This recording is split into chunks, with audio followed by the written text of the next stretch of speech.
What is happening, investors? It is your boy Jack.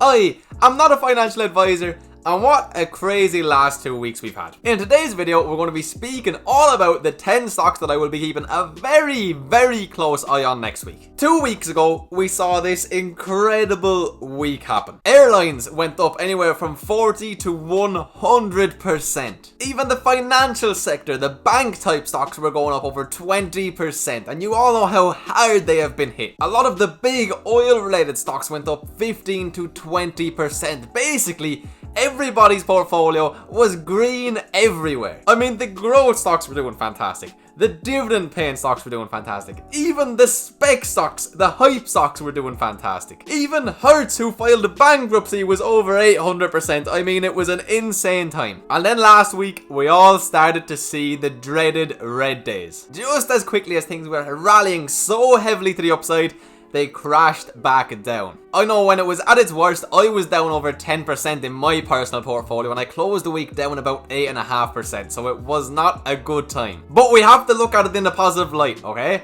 And realistically, red days just mean that we're going to be able to buy certain companies cheaper. And that's what we're going to be speaking all about today, baby. I mean, I'm going to find a deal over here, and I'm going to find a deal over here. That's what today's video is all about. Finding deals that could happen in the next week or two, especially if the red days continue to happen. I think it's fairly widely accepted that an awful lot of the stock market is overvalued as of right now, which makes it all the more important to have the stocks that you want to buy in your mind so that you can keep a close eye on them, and when red days start to happen and those stocks begin to fall to a price you're happy to buy at, you are ready. So guys, right before we get into the juicy information of today, can I please ask you to smash this video a like? I don't know, can we hit 400 likes? Let's see if we can do it. Drop me a comment down below, let me know what stocks you want to buy next week, or maybe even the week after if we are to continue seeing these red days. And lastly, please subscribe. You know, I'm hoping that we can get to 8,000 by next week, so it would mean an awful lot to me if you just took a second out of your day and hit that juicy red subscribe button. So without further ado, let's get straight into the very first company of today. Okay, so the first thing we have to speak about today is airline stocks. Now, I'm sure you all are aware that I am a big bull on airlines.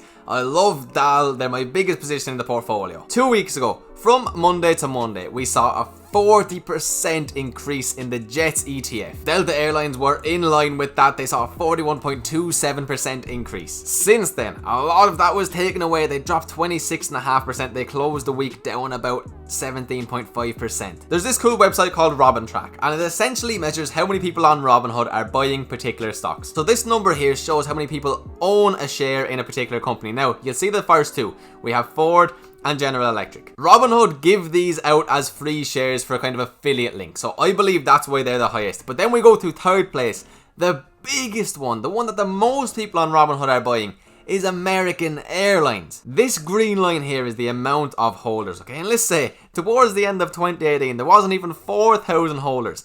As of today, there is over 640,000 holders. Remember when we saw this big spike in airlines? Look how many more people, literally in the span of a few days, more than 50-60,000 people went ahead and bought into American Airlines. We see a similar story when we look at Delta, you know, not that many holders now, a considerable amount more holders than there was in American Airlines, but again, so much hype around these guys. I started buying into airlines right about here when they were at about $35 a share. We can see there was only 71,000 people in Delta on Robinhood at that time, which since has gone to well over 600,000 people. It worries me in the short term, okay? Because airlines, Delta, American, Spirit, whatever airline you look at, there are going to be so many brand new investors involved in. And in yesterday's video, I touched on something that is called weak hands. A lot of these people will make a quick profit and get out. They don't really care what happens in the long term. They might not even understand the fundamentals. They probably don't understand the risk, because airlines are such a high risk play right now. And you know, they'll see they make all this money,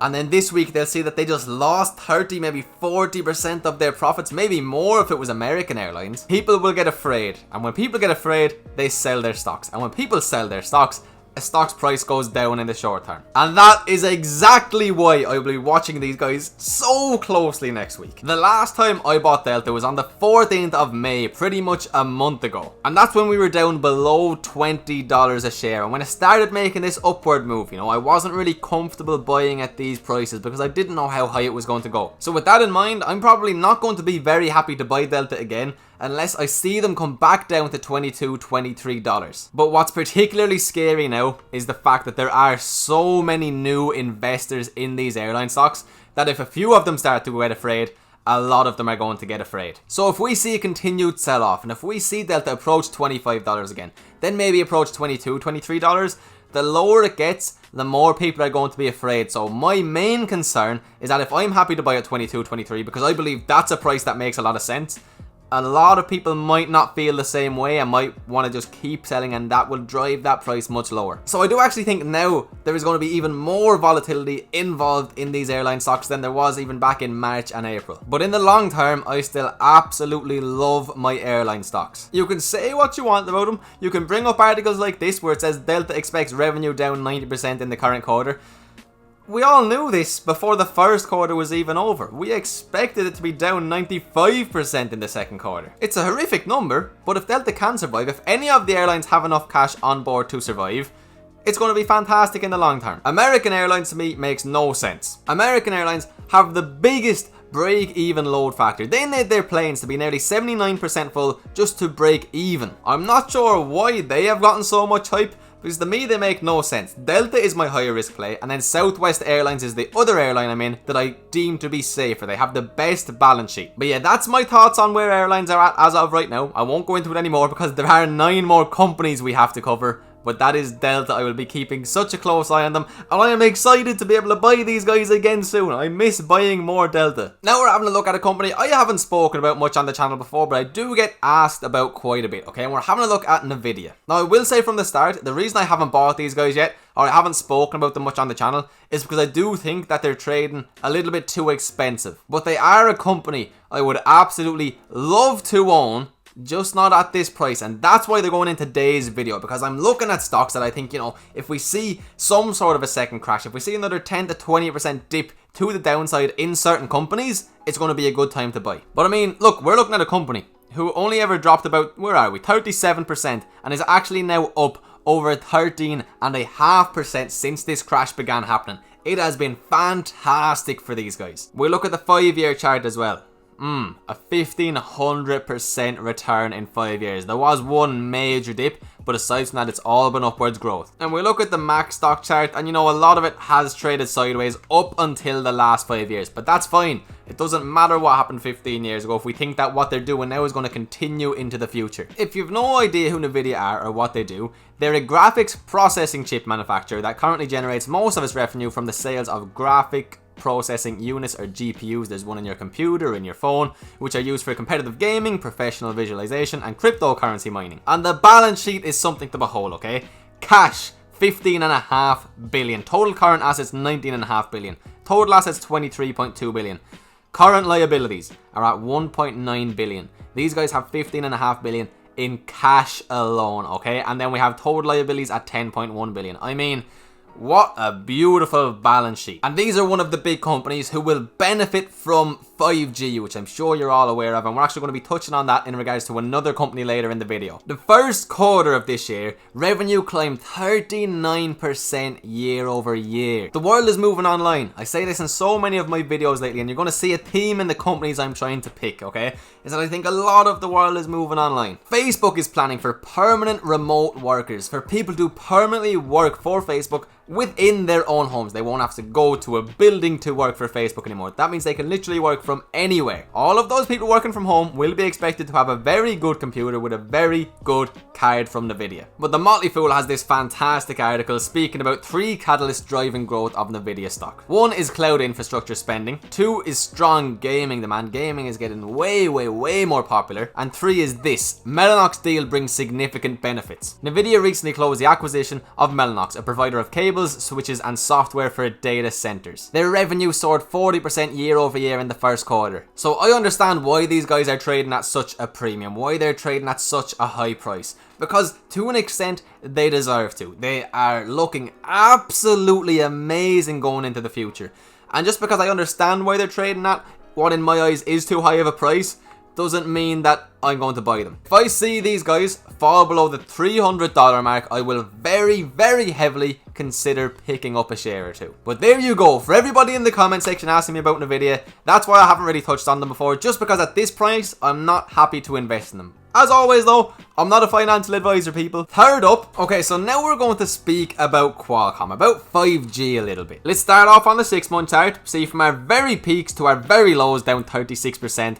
As of right now, still down about 10%, so not doing too bad whatsoever. On the 1-year chart, it's a little bit all over the place, but you know what? For the year, they are still up considerably. 5-year chart, yet again, a little bit all over the place, up about the same as the yearly chart. And then we look at the max stock chart, and it's like, what is happening? So there's a few things I want to touch on. First one, let's have a look at the balance sheet, okay? Cash, 8.4 billion. Total current assets, just over 15 billion. Total assets, nearly 32 billion. Current liabilities less than 10 billion, and total liabilities 28.89 billion. So decent balance sheet, you know, in the short term, absolutely fine, which is fantastic given the world that we live in right now. And in the long term, you know, it's definitely more than okay. I suppose it depends on how long it really will take for 5G to be up and running properly. So I'm going to get into some of the good in a second, but first of all, I want to show you something that is somewhat concerning. This chart here shows the recent insider trading at Qualcomm. So these green little squares here are when insiders bought shares, and these red boxes are shares being sold by individuals, and we can see a massive influx. It's not as bad as it initially looks, okay?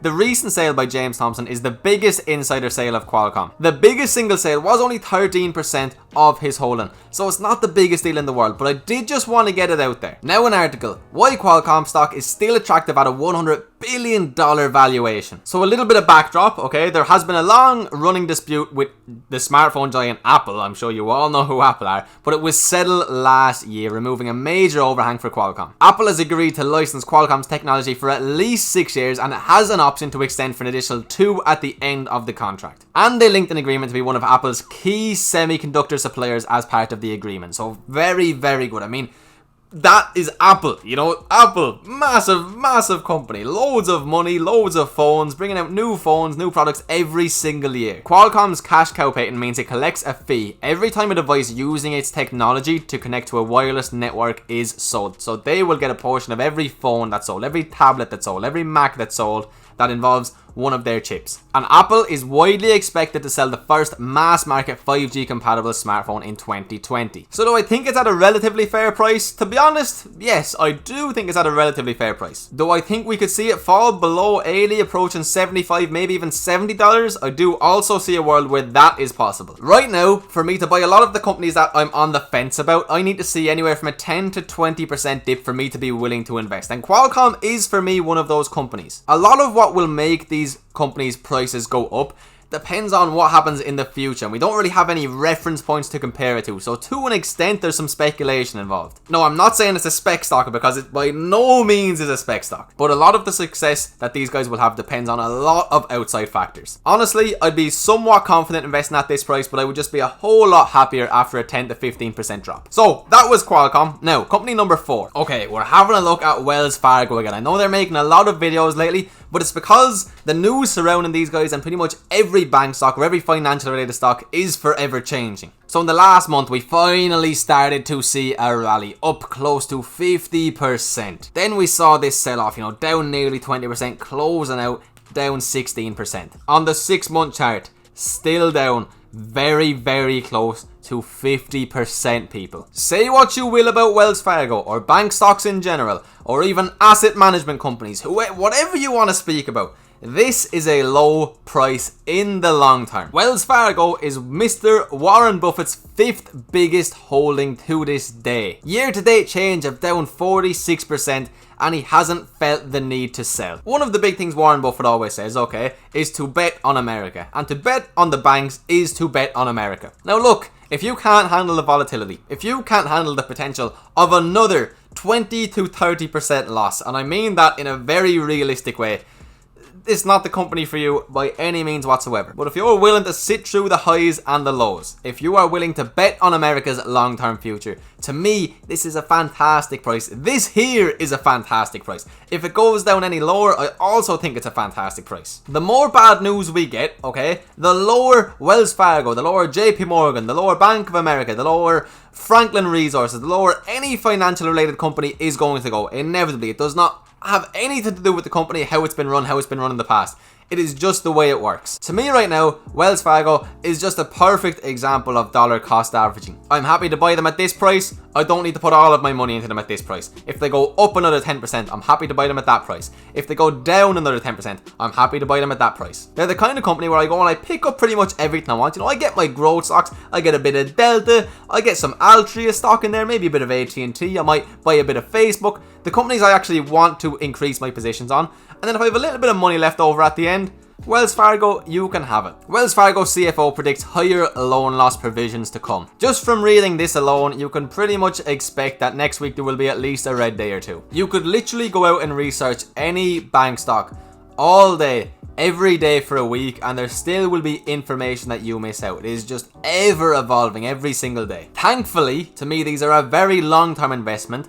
So, you know, you can just keep up with the big news. You don't have to worry about it too much. The last thing I want to do is I want to bring you back to the Great Recession. Okay, and I want to show you that from the very peaks, where are we? The very peaks down to the very lows. They dropped over 78% in value. They then proceeded to climb up over 600% in less than 10 years. I'm going to leave it with this thought. When things are going bad in the world, banks, financial sectors will go very bad. When things are going good, they will do very good. So please just make sure to do your research and due diligence on these guys. Okay, next up, we are having a look at Adobe. Okay, from recent highs to recent lows, these guys only ever went down about 25%. So very good, okay? And as of right now, they have actually made new highs. They're up 6.07%. If we look at the 5-year chart, it has been beautiful. There has been some really nice growth. As of right now, up over 410%. And honestly, the growth since coming out of the Great Recession has been absolutely incredible. I mean, over 2,000%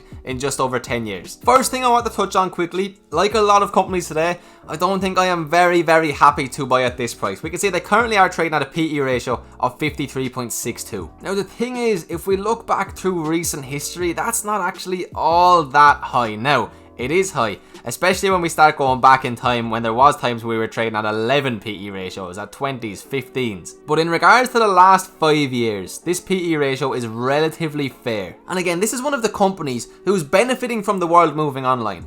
Adobe stock closes just shy of record as the coronavirus work from home trend boosts subscriptions. So obviously if more people are working from home, more people are going to have to subscribe to certain Adobe services. They're one of very few companies in the world that I am subscribed to. There's basically these guys and Amazon Prime, and that's about it. I use Photoshop to create my thumbnails for every video on YouTube. We have a look at the balance sheet. Okay, cash 3 billion, total current assets 6.6 billion, total assets 21.6 billion. Current liabilities 5.1 billion and total liabilities 10.7 billion. So in a very good position, and it's even better than it looks because of how well they are doing right now. If we do go to the 5-year chart, okay, there has been lots of really nice growth, but at the same time, there has been a few dips, you know, there's been a few 20+% dips, and they happen, you know, every now and again. And right now we're obviously in a very volatile time. And these guys haven't really had a considerable dip for a couple of months. I mean, yeah, you could talk about this 4.7% red day when the entire market was red, but yeah. Another company, for me to be really confident to invest in them, I would need to see them go down 10 to 15%. So anywhere around the $350 mark,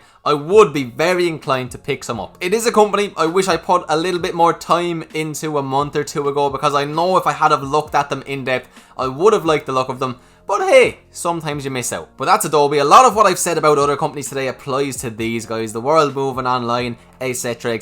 And just quickly, I want to touch off of PayPal. On the 6-month chart, PayPal is up over 44%. Oh my goodness. From highs to lows, they dropped about 31%. They soared 58% in the month of May. Venmo is getting very popular. Venmo is a mobile payment service owned by PayPal. Venmo account holders can transfer funds to others via a mobile phone app. It's kind of like Revolut. That's what I use over here in Ireland, I don't use a Venmo. But I see how popular that is in Ireland. I can only imagine how much popularity Venmo is gaining over in the US. Their balance sheet, okay, cash 7.8 billion, current assets 38.1 billion, total assets 54.2 billion, current liabilities 27.5 billion, total liabilities 38.25 billion. So very, very nice balance sheet. PayPal added more than 20 million new active accounts, including the 10.2 million they retained from its 4 billion acquisition of online savings platform Honey in January. It's clear to see that PayPal are not done yet. They are by no means done. They are keeping up with the times. That helped PayPal's total payment volume rise by 18%, which in turn fueled a 12% increase in revenue. They expect another impressive performance in the second quarter, including revenue growth of approximately 13% and adjusted EPS growth of 15 to 20%. I'm kind of surprised I'm saying it, guys. You can see down here they trade at a PE ratio of nearly 100. They're trading at $155. They are up, as I said before, over 40% in 6 months. And weirdly enough, I think it's justified, and I think the odds of a dip here, a considerable dip, are very, very low. This makes PayPal a very, very tough one for me. It's a company like Facebook, where throughout history there hasn't really been lows, you know, it's been up and it's been up. There's not many considerable dips, so I'm starting to wonder to myself, if I wait for a dip, even in the times we're in right now, will I just completely miss out? What I will say, okay, is that I'm not sure if the growth potential it has in regards to us shareholders is worth the price point it's at now. It's one of those ones where you have to wonder, has a lot of the growth already happened?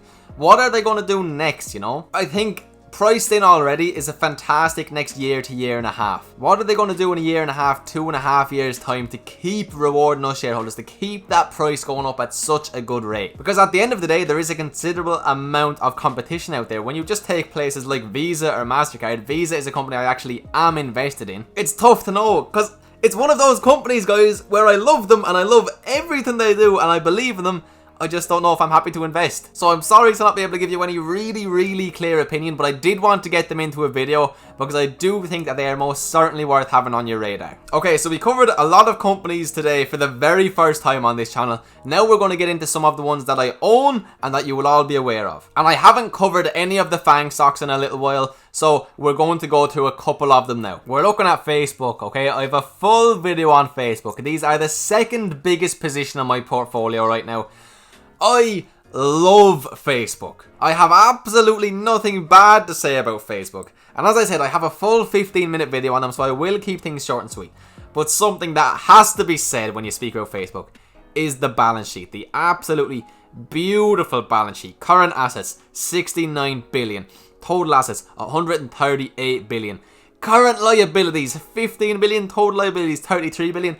It is absolutely nuts. They have so much money. They have more and more monthly active users on Facebook every single month since 2008. I know you long-term subs know exactly what I'm going to say next, okay? Instagram, they acquired Instagram in 2012 for 1 billion. Instagram is now worth more than 100 billion. They own WhatsApp with a user base of about 1.5 billion customers. WhatsApp is free. There is not ads. There is no premium services. It's not monetized. They have an app with 1.5 billion customers and it's not monetized. If they want more money, just throw a few ads on the screen. Nobody's going to care. They want more money, increase their ad price on Facebook by 1%. Nobody's going to care. You know why I don't think they're doing this? They don't even need more money right now. They have an insane amount of money. It doesn't need to be done yet. They can go buy literally whatever they want. Last week, the S&P 500 dropped about 5%.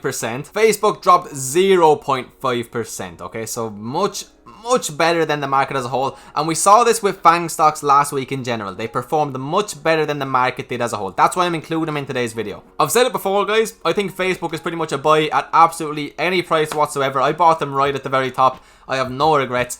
I don't care. 5-year chart, it's all up. Yeah, you get a couple of dips here and there. Max stock chart. It's beautiful. It's absolutely beautiful. But that's Facebook. I'm going to leave them there again. I have the full video on them. We're having a look at Alphabet Inc. or Google. That's essentially who they are, okay? And with these guys, we're actually going to start on the big time frames. We're going to start with the max stock chart and work our way down.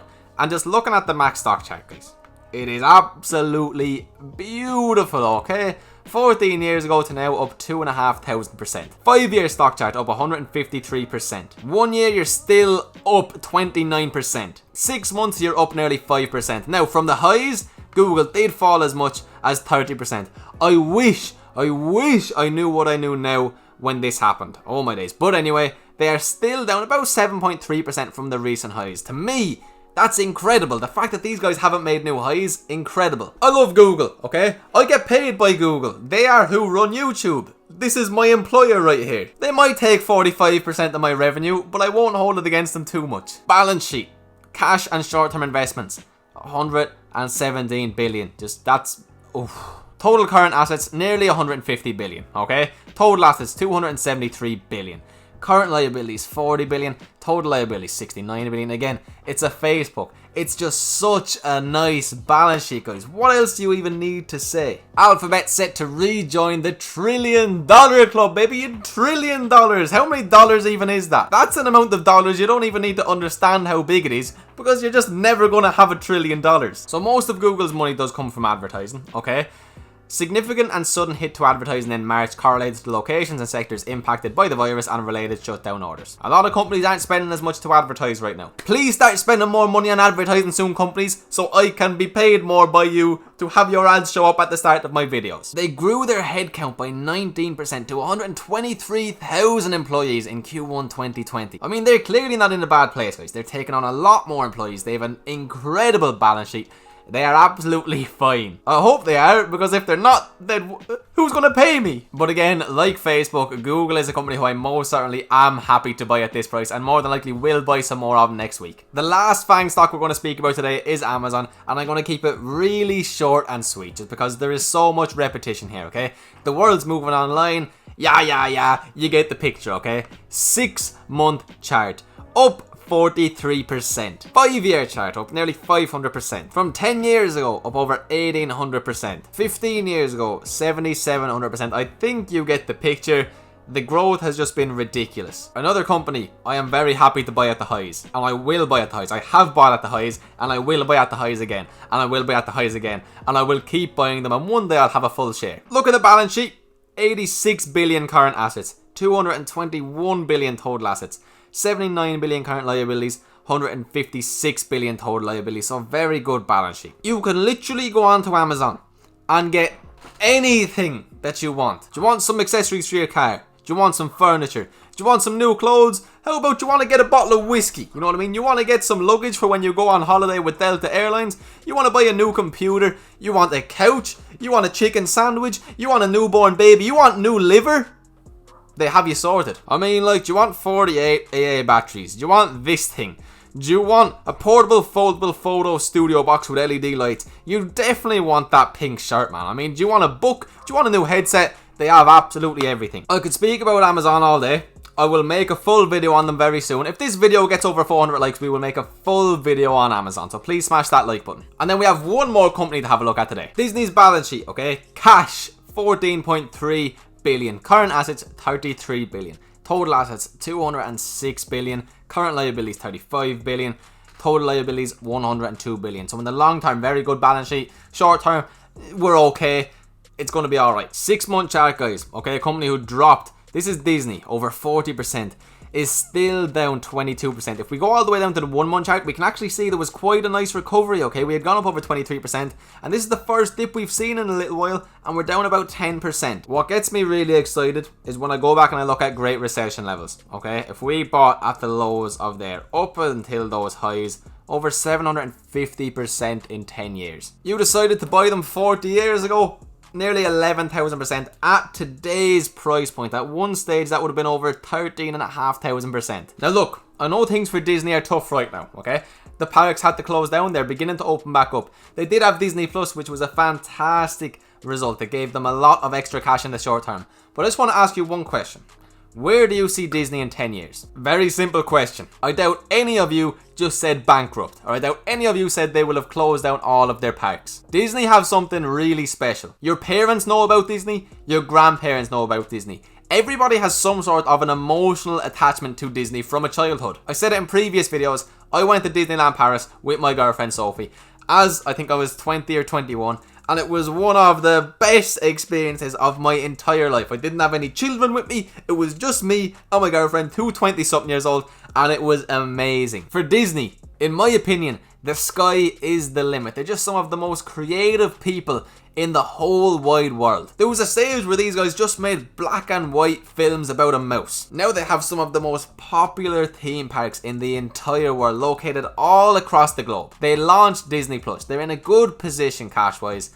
I love them. Fair enough if you don't, but they are making the list. Am I happy to buy at this price? To an extent. Me personally, maybe not, because I am actually still up about 15% in Disney. If I see them drop another 10%, I am going to buy a considerable amount more. I don't know if I think that will happen or not, because there is more and more positive news surrounding Disney, but time will tell. And I have a feeling this video is ridiculously long, so that is where I'm going to end today's video. If you are seeing this and you watched until the end of the video, you are a true legend, and I appreciate you so much. If you've enjoyed this video and you have watched until the end and you've gotten some sort of value, can I ask you please to do me two favors and just smash that like button and drop me a comment down below. You can say absolutely anything, but both of those things help me out so much, and I'm sure if you watched till the end you're aware that I am trying my absolute hardest to get to 10,000 subscribers, so I would appreciate it so much, guys. And tomorrow's video will be about the stocks that I purchased this week. Yes, I did go ahead and buy stocks this week despite the fact that the market was doing so well. With that being said, guys, I hope you have an absolutely fantastic day, and I will catch you for tomorrow's video. Peace.